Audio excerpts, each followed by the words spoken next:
Hey everyone, I'm Rotary Swing instructor Chris Tyler.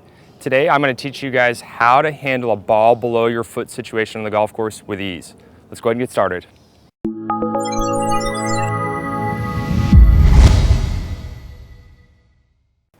Okay gang, so here we are today faced with this really tricky ball below our foot situation on the golf course. And the objective in today's video is just to give you a very clear understanding and a couple of checkpoints of what you're trying to accomplish here so that you can handle these golf shots with ease.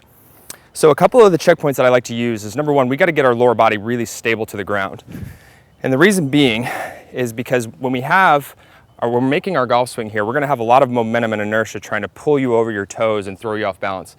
And that can cause a lot of mishits and make your golf ball go all over the place. So what we're going to do to counterbalance the slope here, compensate for the slope, and also get stability is we're just going to increase our knee flex just a fraction here. Not a ton. I don't want you sitting way down at your knees. That can cause you to fire upwards and then we'll have another mess of problems on our hands.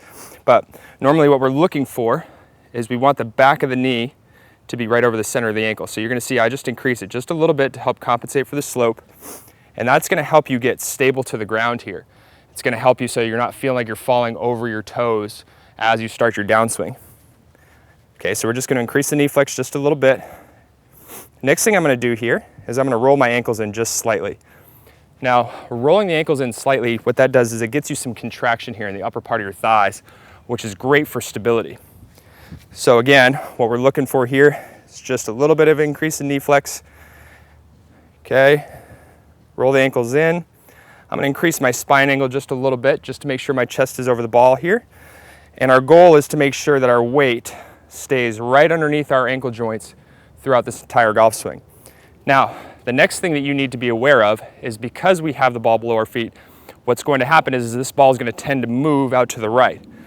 So we have to be able to play for that. So I put this alignment stick down here so you can see the direction where I'm trying to hit this shot. But what I'm going to do is I'm actually going to turn my feet just a little bit here. And this is one of those things that you're going to have to play with at home to better understand how much your ball is going to curve.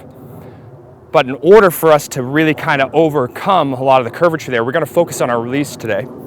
So you're going to see here, what I'm going to focus on is making sure that my forearms feel like they're almost touching each other as I release the club.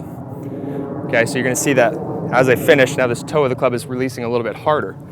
That's going to help me compensate for the slope as well. So again, your checkpoints are increase the knee flex just a little bit, roll the ankles in. Ball position is going to remain the same. We're going to turn our body just a little bit.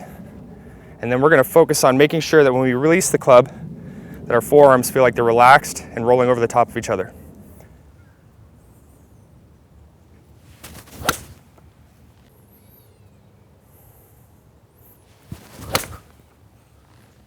Okay guys, so if you're joining us on our YouTube channel and you just got done watching one of our Uneven Live videos, I want to let you know I'm going to go ahead and include a bonus video at the end of this video now. That's one of our premium videos on the website that talks to you a lot about how to build a perfect backswing position, just like the guys you see on TV.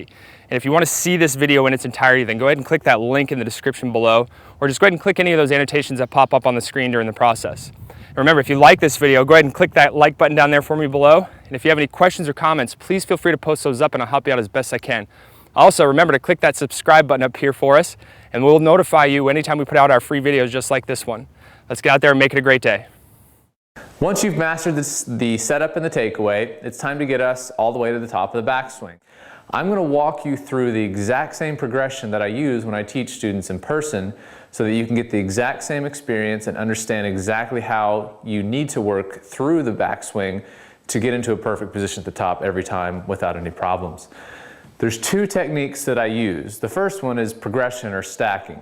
What that means is I'm going to make things really simple at first, and then each time we master a simple little piece of the backswing, I'm going to stack another piece on there to make it more challenging. The second piece is I'm going to use isolationism.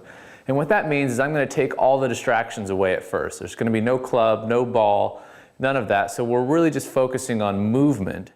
So what you're going to do is to get into this depth dimension, because obviously the club's going to end up behind us, that is handled through rotation.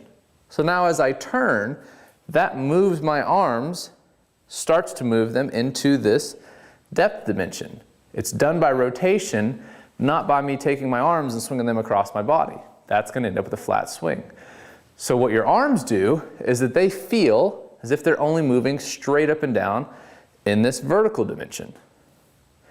And as I'm doing this, this is when our first drills are going to start, it feels like I'm just moving my hands straight up and down over my head. That's it. They're not moving this way, they're moving straight up and down. So when I put these two together, vertical movement and depth movement, rotation, here's what it looks like. So I'm going to only do vertical movement while rotating, and when you put the two together, you start to create a golf swing and a swing plane.